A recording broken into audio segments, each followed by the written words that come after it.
Die Königin der Heilpflanzen in Südamerika und geächtet bei uns in Europa. Die einen berichten von Horrortrips und andere finden in dem Pflanzensaft Heilung und Seelenfrieden. Uns hat der Regenwald gerufen und wir sind dem Ruf gefolgt. Tief im peruanischen Urwald, bei einem Schamanen, probieren wir die Mutter aller Heilpflanzen, Ayahuasca.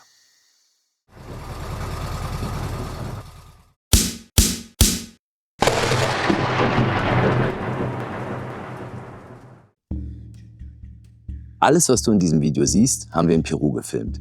In Peru ist Ayahuasca völlig legal und wird von vielen Peruanern genutzt. Aber was ist Ayahuasca? Wie wirkt es? Und wie war es für uns? Ayahuasca ist ein Sud, der durch Kochen zweier Amazonaspflanzen gewonnen wird. Einer Liane und Chacruna, einem Strauch, dessen Blätter DMT enthalten. DMT ist eine starke psychoaktive Substanz. Ayahuasca wird seit Jahrtausenden in Heilritualen verwendet. Hier im Amazonas-Regenwald sind Ayahuasca-Zeremonien auch heute noch fester Bestandteil der Behandlung psychischer Erkrankungen. Bei uns in Europa wird seine Wirkung bei der Behandlung von Suchterkrankungen, Traumata, Angstzuständen und Depressionen zunehmend erforscht.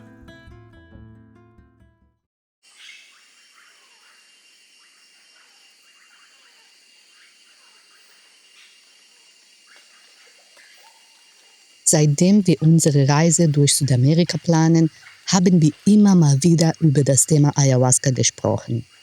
Na, du warst ja schon immer offener für das Thema. Also ich hatte ja eher Angst davor, muss man sagen. Weil mich das Thema schon länger interessiert. Man muss dazu sagen, dass Ayahuasca einen findet. Es ist nicht so, dass man kann danach aktiv suchen und man kann natürlich alle möglichen Angebote wahrnehmen. Aber eigentlich ist es so, dass die Pflanze nach einem sucht. Und wir hatten irgendwann den ersten Ruf des Urwaldes, kann man sagen. Wir waren auf einer Straße in Peru. Geradeaus ging die Straße nach Cusco und auf der rechten Seite, wenn man über die Berge fährt, ist der Amazonas-Regenwald.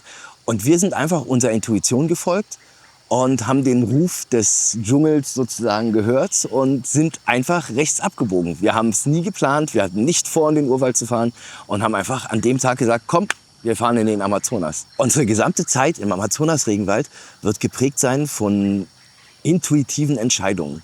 Und all diese intuitiven Entscheidungen führen uns am Ende zu einem Schamanen, mit dem wir nie gerechnet haben, und führen uns am Ende auch dazu, dass wir Ayahuasca kennenlernen. Bevor man bereit ist für die Pflanze, muss man sich mit dem Urwald verbinden. Man muss ankommen und den Stress der modernen Welt hinter sich lassen. Auf unserem Weg hin zur Ayahuasca-Pflanze werden uns 3 besondere Menschen begleiten. Also nennen wir sie einfach mal Guides. Der erste ist ein ganz besonderer kleiner Mensch und der uns sehr erheitert hat, der uns eine schöne Konnektion zum Dschungel gegeben hat. Das ist Frank. Und Frank hat uns die Angst vor dem undurchsichtigen Fluss genommen. Auch wenn er gelogen hat. Aber Frank hat uns eigentlich die Angst vom Fluss genommen, kann man sagen.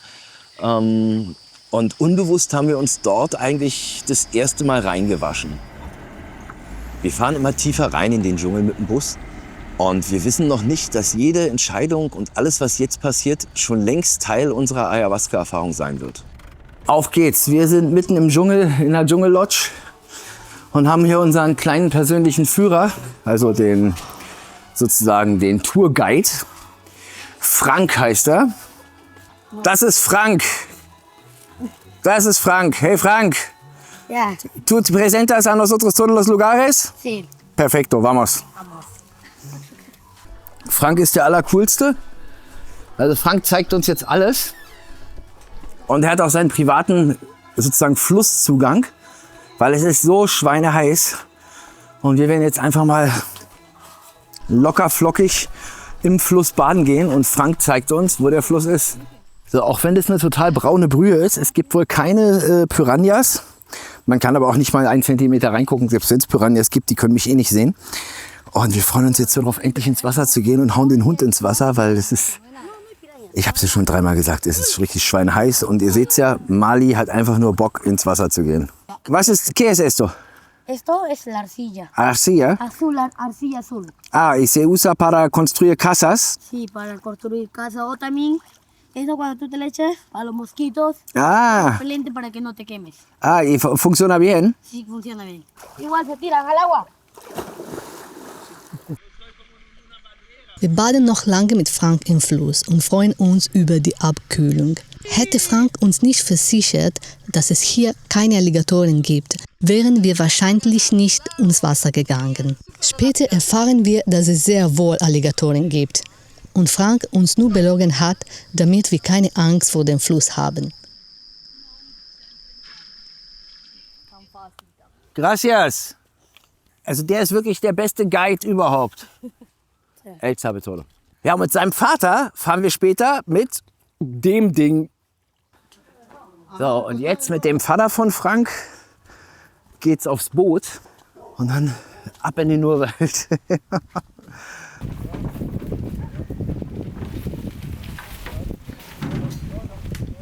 Jetzt sind wir auf dem Schiff, auf dem Tambopata River und der, wenn die alle sich zusammenführen, führt der irgendwann in den Amazonas. Also das Wasser hier, das geht im Amazonas River dann sozusagen durch den Regenwald.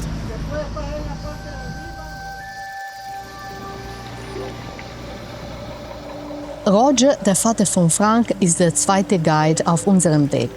Es gibt in Peru, vor allem in Cusco, viele Orte, an denen man Ayahuasca nehmen kann. Wir haben uns bewusst gegen eins der kommerziellen Angebote entschieden. Für uns steht nicht der Konsum der Pflanze im Vordergrund. Zumal wir bis jetzt nicht einmal wissen, dass wir in 2 Tagen Ayahuasca nehmen werden. Und so tauchen wir immer tiefer in den Regenwald ein.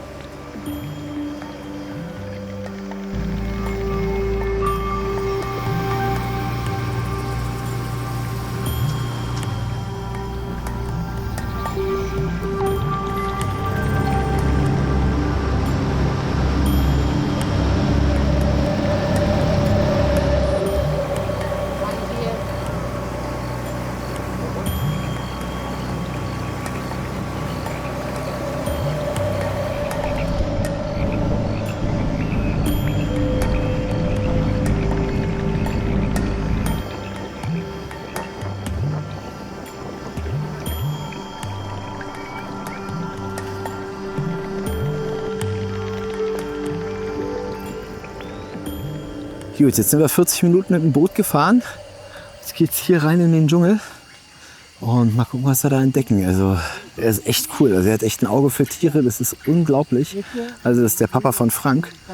Und der hilft uns wirklich sehr.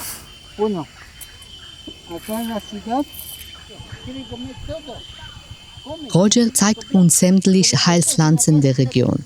Und dabei hören wir auch zum ersten Mal das Wort Ayahuasca.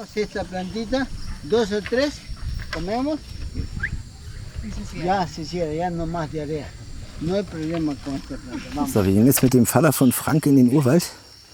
Und der weiß echt alles über Pflanzen. Das ist echt schier unglaublich. Er hat gerade Ayahuasca-Liane gefunden. Oder Heilpflanzen, um Wunden zu heilen.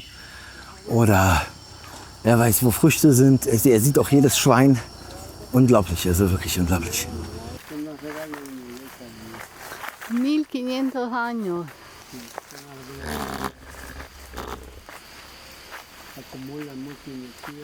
Wow. Die Nuss, die Roger hier öffnet, stammt von dem großen Baum, den wir gerade gesehen haben. Hier ist die Nuss unter dem Namen brasilianische Nuss bekannt. Wir in Deutschland kennen die Nuss unter dem Namen Paranuss.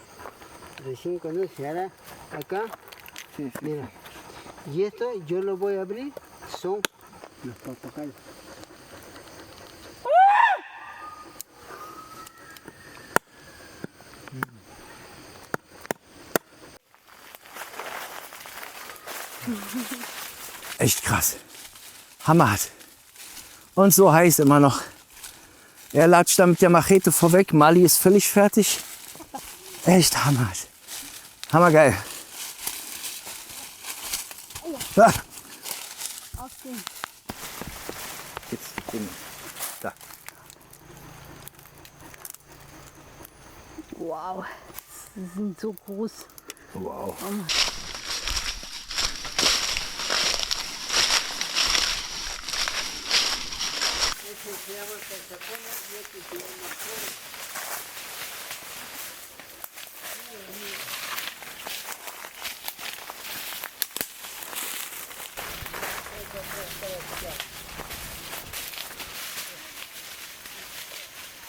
Ahí viene, ahora viene. Ya. Solo para nosotros han venido de... Pero lo hemos visto rápido, ¿eh? Pero mira, ahí también. Ahí están. Estas son de acá, son bajitos. Roger ist unser Guide für den Wald und er führt uns tief in den Regenwald hinein.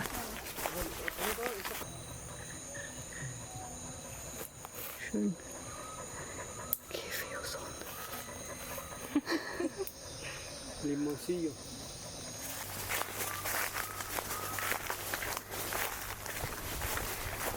Hinter uns ist gerade die Sonne untergegangen, über dem Amazonas-Regenwald. Das ist so beeindruckend toll. Es ist schwer hier durchzulaufen, aber auch schwer beeindruckend. Also ich habe noch nie so viele Pflanzen, so viele Insekten. Jetzt fängt es langsam an dunkel zu werden, der Geräuschpegel steigt. Ja, und das war echt ein schöner Tag. Und jetzt fahren wir mit dem Boot zurück zu der Lodge. Mali hat sich auch gut geschlagen. Echt cool. Ja, und da bleiben wir dann die Nacht und morgen geht's dann weiter.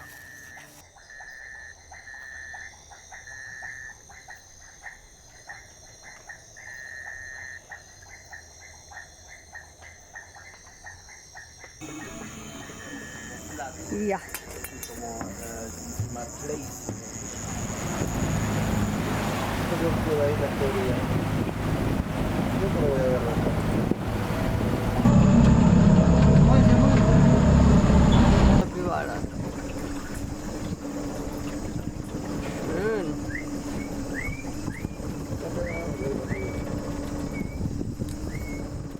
Roger ist wirklich cool, also der ist richtig, richtig cool, der weiß wirklich viel. Und wenn ihr Lust habt, hier mal herzukommen, dann meldet euch direkt bei Roger. Meldet euch direkt. So, da ist Roger und wenn ihr Bock habt, hierher zu kommen, dann meldet euch bei ihm. Die Handynummer ist unten unter dem Video und genau, da findet ihr die Finca. Muchas gracias a ti por este tiempo aquí, era un absolutamente sueño. Él sabe un montón sobre animales, impresionante. Y tiene la vista como un indigeno. 50 años. Puede ver mejor como yo con mi 49. Yo soy también 50. 50 entonces estamos por ahí. Yo soy de... Wir fragen Roger, ob er Erfahrungen mit Ayahuasca hat. Er erzählt uns von einem Schamanen, der nicht weit von hier Ayahuasca-Zeremonien macht. Wir folgen seinem Rat und fahren tief in den Regenwald, um den Schamanen zu suchen. Dort angekommen, schlagen wir unser Camp auf. Fast gleichzeitig fängt es an zu regnen wie aus Eimern. Es ist wie eine Dusche. Es ist die nächste Reinwaschung, die uns bereit macht für die Ayahuasca-Pflanze. Regenwald, es regnet richtig. Und es ist schön warm. Endlich. Und es ist total warmer Regen, der macht richtig Spaß.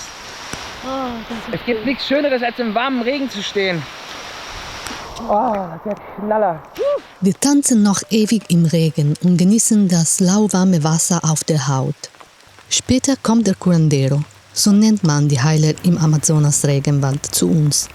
Er heißt Alberto. Er schlägt uns vor, am nächsten Abend eine Ayahuasca-Zeremonie zu machen. Ohne lange darüber nachzudenken, sagen wir ja. Nach dem Regen ist die Nacht kühl und wir fallen in einen tiefen und erholsamen Schlaf. Am nächsten Morgen machen wir das, was uns der Curandero geraten hat. Wir erkunden den Ort, an dem die Ayahuasca-Zeremonie stattfinden soll, zuerst in Ruhe tagsüber. Das Zeremonienhaus liegt versteckt mitten im Regenwald. Um uns herum ist jetzt schon alles farbenfroh und lebendig. Es sind so viele Tiere, dass wir gar nicht wissen, wo wir zuerst hinschauen sollen. Die Geräusche des Dschungels fesseln uns und in den Gesängen der Vögel hören wir die Alligatoren rufen. Es ist ein magischer Ort, wie ein Paradies. In uns kehrt Ruhe ein und wir fühlen uns bereit für unsere Ayahuasca-Erfahrung.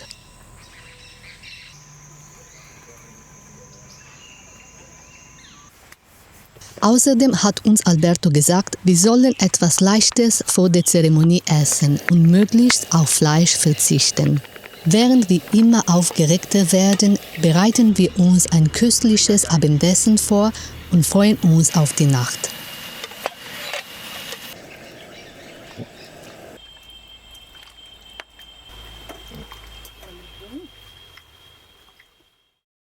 Als es dunkel wird, machen wir uns auf den Weg. Wir sind aufgeregt und neugierig wie Kinder. So etwas haben wir noch nie in unserem Leben gemacht. Im Zeremonienhaus erwartet uns der Curandero Alberto.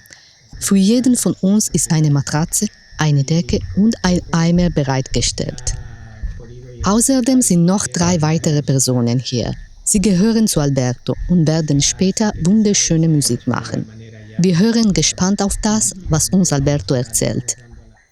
Y nos invita a un viaje hacia adentro, nosotros mismos, para identificar pues nuestros problemas, nuestros traumas o simplemente temas emocionales que tenemos. Y pues nos ayuda a identificar cuál es la raíz de esa emoción y nos ayuda a sacarlo, a liberarlo, a entenderlo también, a comprenderlo. Y de esa manera pues nos va dando una sanación emocional, una sanación espiritual.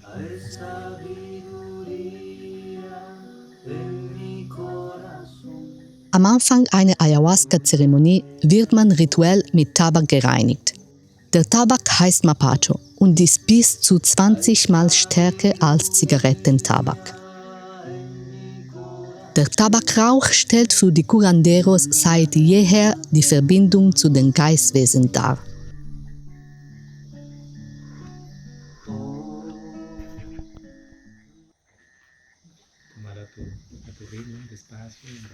Jetzt ist es soweit. Jeder bekommt seinen ersten Becher Ayahuasca. Dabei werden auch die ersten Icaros gespielt. Icaros sind traditionelle Kraftlieder, die während der Ayahuasca-Zeremonie führen sollen.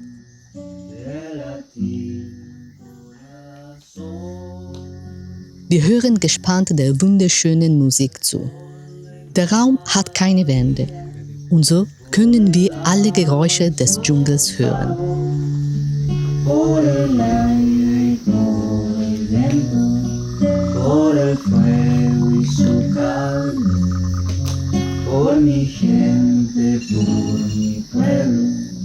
Wir fühlen uns absolut wohl und sicher, aber noch befinden wir uns in der Realität. Nach circa einer Stunde nehmen wir einen zweiten Becher Ayahuasca und dann geht es los.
So geht es in der Nacht noch einige Stunden, bis sich der Geist wieder beruhigt.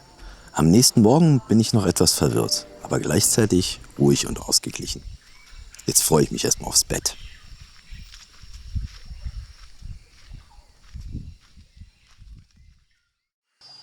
Ja, also wie soll ich sagen, also unsere Erfahrungen in der Nacht waren komplett unterschiedlich, ne? Ich hatte keine Visionen. In der Nacht ist bei mir eigentlich nicht viel passiert. Erst am Morgen hat sich etwas in mir geändert. Ich wurde ruhiger in mir drin. Bei Björn war es viel heftiger. Ja, also, wie soll ich sagen, irgendwann hat es eingeschlagen. Ich hatte total krasse Visionen. Es wurde alles bunt. Es hat sich alles in Farben aufgelöst. Ich habe einen Kopf von einem indigenen Stammesoberhaupt, keine Ahnung, durchgehend an der Wand gesehen. Ich habe die Farben und Muster der Indigenen gesehen. Ich kann verstehen heute, warum diese Farben verwendet werden. Ich hatte nie Angst, aber ich war auch nicht in der Lage, zum Beispiel alleine auf Toilette zu gehen. Also ich bin froh, dass es bei ihr nicht so ganz so heftig war. So konnte sie mich begleiten. Weil ich weiß auch alles noch. Also es war nicht so, es ist überhaupt nicht so, dass ich das vergessen habe oder dass ich jetzt es nicht mehr nachvollziehen kann, was in der Nacht passiert ist, sondern es ist alles noch da. Und auch ich habe mich am Morgen sehr ausgeglichen gefühlt und meine Gedanken waren geordnet. Ja, und dann bin ich auch erstmal in einen tiefen Schlaf gefallen. Ich und die anderen mussten sich übergeben. Björn hat nicht gekotzt. Nee, also überhaupt nicht. Mir wurde überhaupt nicht schlecht. Obwohl man eigentlich sagt, dass das Übergeben Teil des Rituals ist. Also um sich eben von bösen Geistern, von schlechten Dingen in einem drin zu befreien und dann wirklich sozusagen wie neugeboren aus der Zeremonie rauszugehen. Viele Menschen machen ja Ayahuasca, auch gerade aus der westlichen Welt, weil sie sagen, dass sich für sie nachhaltig was innen drin ändert. Dass die Kommunikation mit einem selbst anders wird, dass man Traumata sozusagen hinter sich lassen kann, dass die Wünsche, die man an Ayahuasca hatte, in einem selbst danach anders werden. Oftmals vor einer Ayahuasca-Zeremonie muss man vorher seinen Wunsch äußern. Was möchte man denn ändern? Wo möchte man denn ran? Was ist denn das, was man von der Pflanze erwartet? Und ich bin rangegangen mit dem Gedanken, ich möchte mehr im Jetzt leben. Ich möchte meinen Kopf weniger eingeschaltet haben, also dass ich nicht durchgehend in Gedankenschrauben bin. Ja, das war so das Hauptanliegen an Ayahuasca. Und dass ich heute ruhiger bin, das merke ich. Spannend ist für uns beide, wie das in der Zukunft weitergeht. Also macht es eine nachhaltige Änderung? Hat man wirklich nach 1, 2, 3 Monaten, hat sich was in einem verändert? Lebt man anders, nachdem man so ein Ayahuasca-Retreat gemacht hat? Das ist ja das, wovon die Menschen ausgehen. Und wir sind gespannt. Ich würde sagen, wir machen einfach mal einen Sprung in die Zukunft und gucken, wie wir uns in 2, 3 Monaten fühlen. Oder? Mhm. Ich hoffe, dass es so bleibt. Also, es ist echt schön. Also, es ist ein wirklich sehr schönes Gefühl. Ja.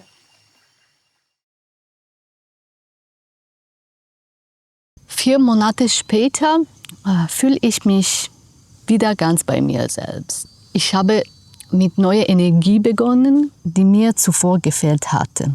Ich fühle mich viel gelassener im Umgang mit Situationen, die mich vorher belastet und gestresst haben. Es hat einige meiner selbst auferlegten Beschränkungen abgebaut. Ich glaube, es gibt ein Vorher und Nachher von Ayahuasca. Denn diese Erfahrung hat mir ein tieferes und spirituelleres Verständnis von mir selbst eröffnet, das ich gerne weiter erforschen möchte. Ja, das hat Alessandra ja schon echt gut auf den Punkt gebracht. Es gibt ein Vorher und ein Nachher von Ayahuasca. Das heißt jetzt nicht, dass das Leben zu 100% besser ist und alles anders ist. Aber es sind so Kleinigkeiten, die das bei mir verändert haben. Das heißt, ich bin ja da reingegangen, ich hatte die Frage an Ayahuasca. Ich würde gerne mehr im Hier und Jetzt leben, weniger Gedanken in meinem Kopf haben und einfach mehr den Augenblick genießen, was ich einfach gar nicht konnte zu dem Zeitpunkt. Weil mein Kopf einfach zu sehr mit Negativem, also sprich mit dem Zustand dieser Welt, mit den Problemen, die uns Nachrichten ja tagtäglich senden, beschäftigt war. Und auch sonst mehr in den Problemen der Zukunft, wie finanziert man was, oder in der Vergangenheit, was ist schlecht gelaufen oder wie auch immer. Aber ganz, ganz selten im Augenblick. Und diese Sache, die wollte ich geändert haben. Das war meine Frage an Ayahuasca. Und ich bin da morgens raus, hatte ich mich ja schon anders gefühlt, relaxed gefühlt, eher verbunden gefühlt. Jetzt 4 Monate später, ich spiele Gitarre. Ich habe wieder angefangen, Gitarre zu spielen seit dem Ayahuasca-Turn. Ich hatte vorher 15, 20 Jahre lang nicht mehr Gitarre gespielt, also wirklich Gitarre gespielt.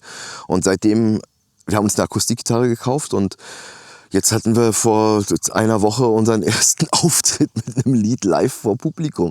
Also ich habe einfach wieder angefangen, Gitarre zu spielen, total schön. Ich gucke keine Nachrichten mehr. Das kam vom ersten Tag an nach Ayahuasca hat es angefangen, dass ich einfach immer wieder, wenn ich mein Handy in die Hand genommen habe und geguckt habe im Newsfeed oder was jetzt wieder mal so passiert in der Welt, wo wieder etliche Tote sind, einfach mittendrin, währenddessen ich reingeguckt habe, schon gesagt habe, weg damit. Und mein Inneres einfach stärker war als diese Sucht nach Neuem. Und seitdem gucke ich kein Handy mehr. Ich bin nachrichtenbefreit. Total schön. Und das Wichtigste von allem ist die Ernährungsumstellung und Sport. Direkt ab dem Zeitpunkt, wo ich Ayahuasca genommen habe, wusste ich, dass ich was falsch mache in meinem Leben. Dass das, was ich hier mache, nicht richtig sein kann und der Grund für meinen Zustand ist. Man ist ja immer das Produkt dessen, was man in sich reintut, wie man denkt, seine Erfahrungen, allem drum und dran. Wenn man jetzt aber schlecht isst, sich dann noch schlecht beschäftigt, mit schlechten Nachrichten, allem drum und dran, dann ist man ein schlechtes Produkt. Da braucht man gar nicht drüber reden. Man wird fett, langweilig, alt, all dieser ganze Kram. So, und Ayahuasca hat mich dazu gebracht, das wirklich anzugehen. Ich habe seit Januar 7 Kilo verloren, ich habe Muskelmasse aufgebaut, ich habe kaum noch Bauchfett. Hier mal kurz ein Vorher-Nachher-Bild. Es gibt nämlich ein tolles Bild von mir aus dem letzten Jahr und das Bild von jetzt, das ist einfach ein Riesenunterschied. Und all das ist gekommen, die Motivation ist gekommen, wieder Lust an mir selbst zu haben, auf mich selbst zu haben, an mir selbst zu arbeiten, an die Zukunft zu glauben, kam wieder durch Ayahuasca. Und für mich eine sehr, sehr positive Erfahrung, die ich auch gerne wiederholen möchte. Ich glaube, einmal im Jahr sollte man so einen Retreat machen, um einfach sich zu resetten und wieder neu anzufangen und wieder bei sich selbst zu sein. Aber natürlich kann das nicht jeder machen. Und jetzt kommt noch zum Abschluss 2 Sätze, die man vielleicht beachten sollte, bevor man Ayahuasca nimmt. Wenn du in einem Konstrukt wohnst, wenn du also nicht du selbst bist und total dir eine Person auferlegt hast, ja, der erfolgreiche Geschäftsmann, der immer ganz gerade sein muss und nie irgendwie Gefühle zeigen darf und so weiter und so fort. Und das möchtest du weiter sein, dann solltest du keine Ayahuasca nehmen. Ja, du wirst zu dir selber zurückfinden und du wirst diese Rolle nicht mehr spielen können.